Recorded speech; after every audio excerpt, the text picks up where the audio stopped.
G'day guys, welcome to AFL Legends Unite. Today I'm going to actually be previewing two games, both games on Sunday. They're the St Kilda and Geelong clash at Etihad, and the other one was Hawthorn and West Coast at the MCG. I should also remind everybody that there are 4 games left and they're all going to be played in Melbourne, 3 of them at the MCG, and obviously today's game that we're just about to talk about, St Kilda and Geelong at Etihad Stadium. And we'll kick it off straight away, and it is going to be very interesting. The one thing St Kilda struggle is accuracy, is the one thing that they've let themselves down in, and this is worrying because they should be flogging teams. They should have easily trampled over and destroyed West Coast. They should have easily won by 80 points against Brisbane, and they're just failing to pile on the accuracy. In fact, I'm even going to go back to round 1 and tell you what the scores were. And this was probably the only time St Kilda were accurate, where they kicked 13 goals, 12. Now, and then round 2, we'll go straight. Actually, I'm going to go right through. So round 2, they kicked, where are you? Was that the West Coast game? Yeah, 13-19. 13-19. Are you kidding me? Are you bloody kidding me? You had 5 more scoring shots than West Coast. Should have won by 30. Then you took on Brisbane, 14-23. 14-23. Unbelievable. Etihad, and that was at Etihad. And Etihad Stadium has a worse record when it comes to accuracy. It's just horrendous. I mean, hold on, is that? No, sorry, I'm looking at the... Alright, it was North Melbourne and GWS at Etihad. Oh no, that was actually in Tassie. Take that back. Here, Geelong and Melbourne. Geelong were very accurate, 20 goals, 6. But Melbourne 13-19. St Kilda 14-23, as I said earlier. Other Etihad games, North Melbourne and Western Bulldogs, North 12-14. Western Bulldogs 12-17. Are you kidding me? That's the MCG. That's Etihad. Actually, that was actually probably the only game where both sides were accurate. Yeah, it was too. Oh my god, it was the only game where both sides are accurate. Was the Carlton and Gold Coast clash, 12-10 to 17-6. Unbelievable. And then you got Collingwood and St Kilda last week. Collingwood 7-13, St Kilda 9-15. Oh my god, are you kidding me? This is going to be some sort of a joke. You call yourselves professional sides and you can't kick straight. Yesterday's game, Western Bulldogs and Brisbane Lions, 17-20 Western Bulldogs. Lions 14-6. Unbelievable. And this is what I'm saying. Today's game is crucial. If St Kilda don't know how to kick goals, they're going to struggle against a side that does know how to kick goals, and that is the Geelong Football Club, and they're very accurate. They're a very accurate side, and especially at Etihad. They will rip St Kilda apart if St Kilda does not bloody kick straight. They've got Nick Riewoldt down there to help them out. They're probably going to use Bruce more likely. And that's crucial, because if they could kick straight, I would be tipping St Kilda. You know what? I'm going safety, and I'm going to tip one of the most accurate teams in the comp, and that's Geelong. So yes, I'm going to tip Geelong. I'm going to go by 30 points. I think St Kilda is going to kick 10 more behinds and goals, just because there's just that sort of a pattern occurring. Drink break. It is very hot in Melbourne today, guys, so it's nearly winter, and I think it was actually it wasn't even a week ago, it was like 5 days ago, it was 15 degrees, and now it's like 28. This weather's just bizarre. It feels like summer's on the way again, and it's like a week away. It's unbelievable. Anyway, back to this game before I get sidetracked. Disposal averages, 369, St Kilda, Geelong win it, 386. Easy as like, 17 more average disposals, that's okay, but clearances, 37-34 in favour to Geelong. Inside 50s, however, is very even. Saints winning it by 1, 53-52. Contested possession, 150 Geelong, 142 Saints. Tackles, 70 Saints, 65. Hitouts, 36-32. What am I saying? Geelong have talent. They have talent, they have skill. They have a decent, dangerous list. St Kilda, on the other hand, have a list that's capable of winning this. very much capable. It's the forwards, it's the delivery into the forward line, and I always say this to everybody: if you want the right stats, go to the AFL app. For instance, let's just not look at Friday's game, shall we? Let's just ignore that. It never happened. It never happened. Don't you dare tell me it happened. Anyway, looking at the stats, and I do this because it really categorizes each stat and gives you direct communication. See, this only gives you the average stats. That's all. Those stats that I said were the only stats, plus the free kick stat, which is Geelong 20-16. They're the only stats they give you on the main website. I don't go by that. I go by the AFL app because it gives me average disposal efficiency, average efficiency in 50, average inside 50s. Actually, it does with that one too. But when it goes with the average marks, it breaks it down. It categorizes it from contested marks to uncontested marks. Categorizes tackles and marks inside 50, tackles inside the forward 50, average intercepts. It really breaks it down. So you guys, if you're really wanting to know the stats, I recommend you guys download the AFL Live app, and it will break it down. And the one thing that I love about this is you go to the players. For instance, we'll kick on goals and behinds. Hawkins averages 4 goals, 1 game per game. 4 goals, 1 behind per game. He averages 15 disposals. If we go to disposals, Dangerfield's average 2 goals, 1 behind a game, plus 31 disposals. That's how well it breaks it down. It really goes into the stats. You can even check on HO, which stands for hitouts for those guys that don't know. Zach Smith averages 40 hitouts, while Hickey averages 30. And that really is how it breaks it down for you. So it's it's a very useful app, and I find it very handy. Now, Dangerfield, Selwood, Duncan, and Minagola. Now, those are the blokes that make the top 4 on average disposals. However, just because they have a high average disposal count doesn't make them a good player, because it comes down to the efficiency in which they use each disposal. For instance, Dangerfield, you're expecting it, as a professional, if Dangerfield is such a highly rated player, he should be able to get 80+% in terms of disposal efficiency. He has a horrendous 69%. That is shocking. That is shocking. 69% for a player of his make. That is shocking. He gets plenty of disposals, but he doesn't really use it as a professional. Like, you get Tom Scully averages, I think it was 91%. He averages 91% in terms of disposal efficiency. But, and you probably get this in Supercoach. A lot of people will get Dangerfield in Supercoach because he gets the numbers. See, it doesn't matter how you use the ball as long as you just touch the ball. That's all that really matters. Anyway, sorry, I'm just getting a lot of text now. 74%. Hold on, was that Selwood? It was Selwood, 74%, too low. Duncan, 77%, that's better. I do admit, the lower this, 78%, who's this? Menegola, 78%. See, it's interesting, because you gotta look at how the players use it. Like, yes, he can create, I think the problem is, when it comes to percentage, it's probably and I'm talking about Dangerfield here, it's probably the way he attacks into the forward 50. I think that's why it's so low. I think when they go in the forward 50, they generally bomb it and hope for the best. And my philosophy, guys, you bomb it, you lose it. And that's very logical. And that happens. I felt like Carlton. I know it happens. I know it fails. Look at Sydney at the moment. Seriously, you bomb it, you lose it. Same with North Melbourne. Except North Melbourne, I do have to admit, are a very decent side, and I feel like that for a team that's the second youngest list in the comp, they're looking. I find it interesting. A lot of people are obviously laughing because they haven't won a single game.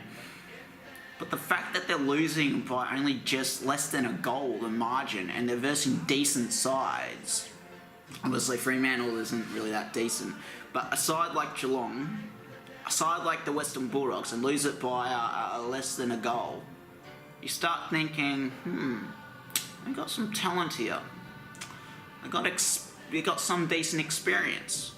They got leaders, Zeeble, for instance.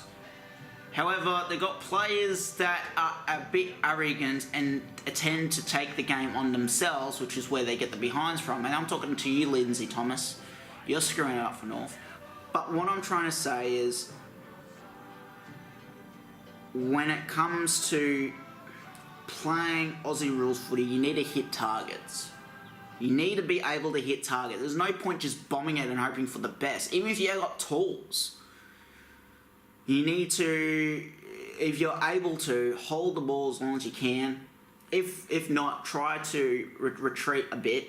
Force those defenders back up the field towards their own goals. And then try and find a way through.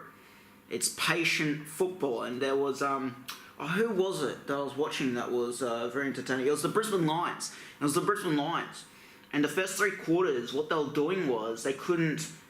They were attacking very quickly. They were attacking very good. But when the Dogs flooded into the defence, they just retreated.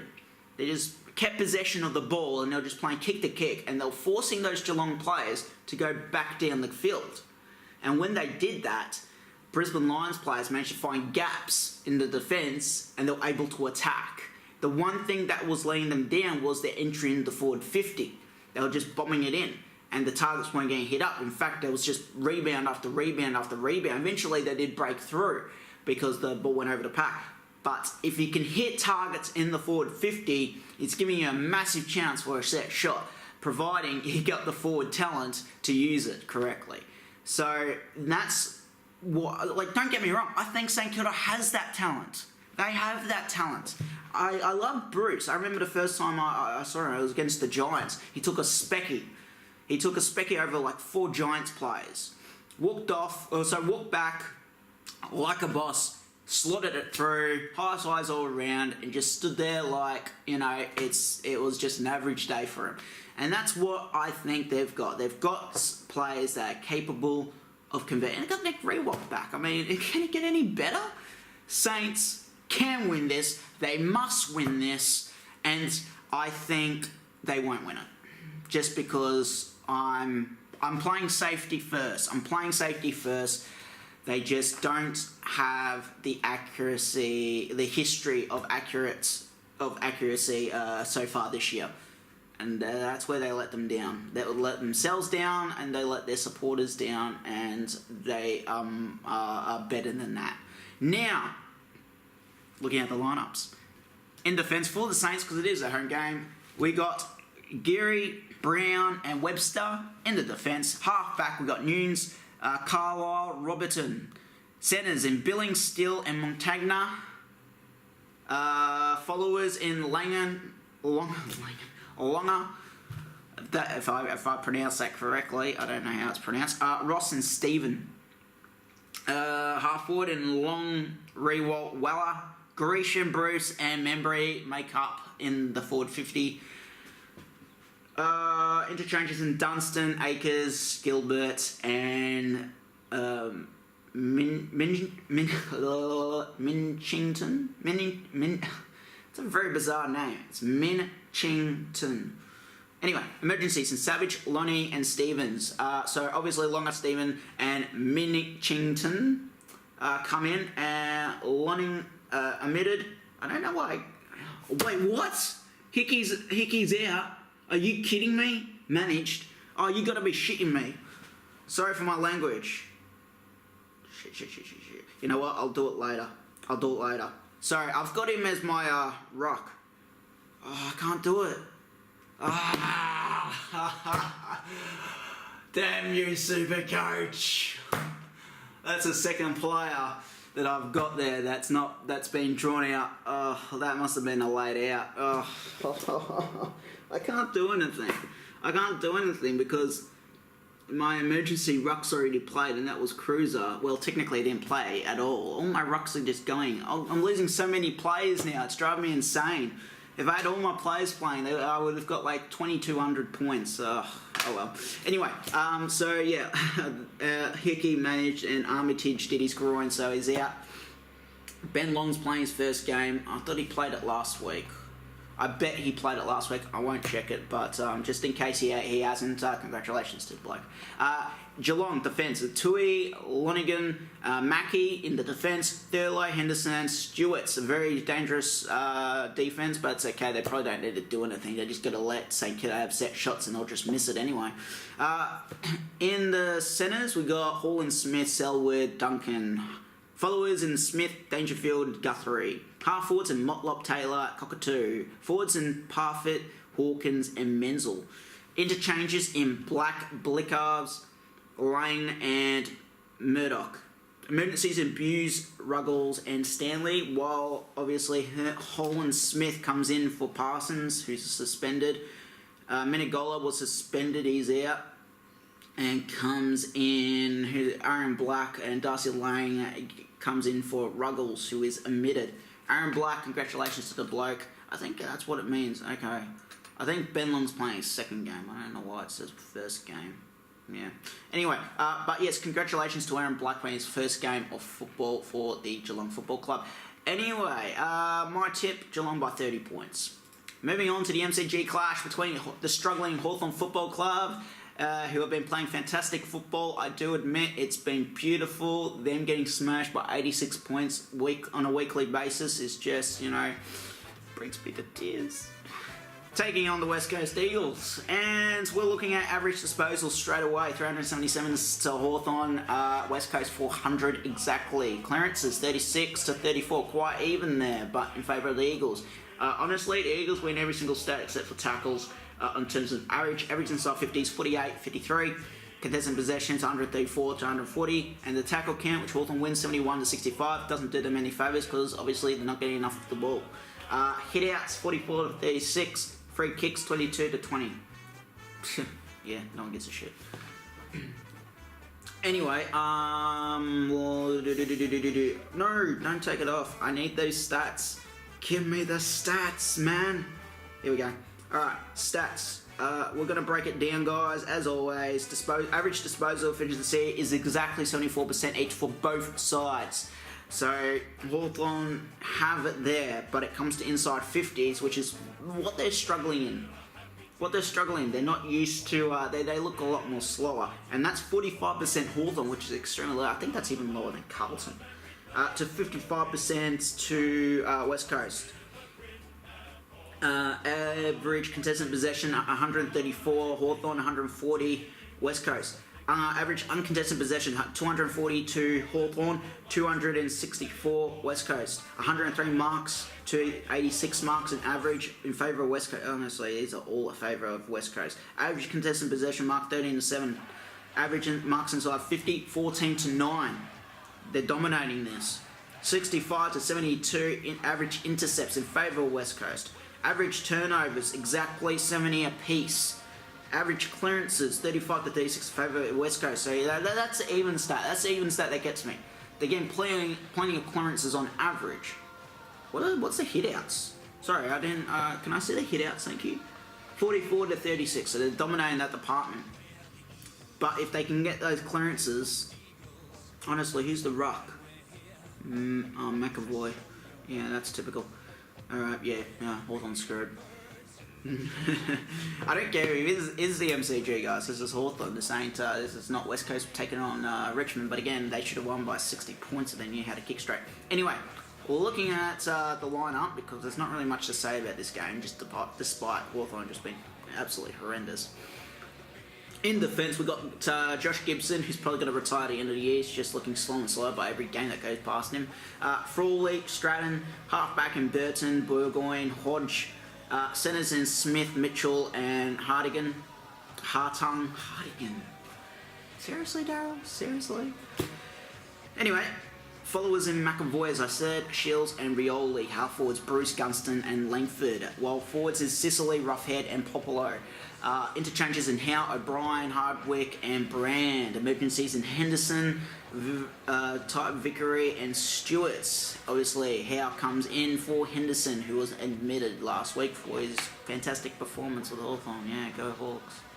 Yeah, go Hawks. West Coast. Shannon Hearn in defence. Schofield, Barris, Yeo, McGovern and Butler make up halfback. Centres in Duggan, Prittis, Gaff, Hill, Darling and Cripps make up the half-forward line. Forwards in Lacroix, Kennedy and Vardy. Followers in Gills, Shuey and Redden. Interchanges in Shepherd, Marston, Wellingham and Nelson. The emergencies are Sheed, Hutchings, Carpenny. Carpenny? Tell me if I actually said that correctly. Carpenny. That's really weird.